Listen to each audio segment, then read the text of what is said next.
In the Parasoft ecosystem, you can reuse any automated functional test for performance or security testing. So to create a performance test, you can simply convert any test you've already created, and then SOA test will launch it inside of its performance testing view.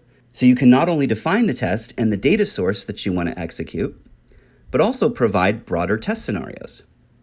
So each of your individual test suites can be chopped up into individual scenarios that can be run with different types of load across different machines, either on-premise or using our provided AWS cloud images. So you can not only distribute the load geographically, but also distribute the load across different requirements or different user stories. This makes it very easy to align your performance tests to your requirements and run them at an earlier stage of the development process to get that critical information as soon as possible. The information coming in from your performance tests gets aggregated into a dashboard, so you can see the SLA's performance over time, providing pass-fail information, and help you understand if your SLAs are degrading over time.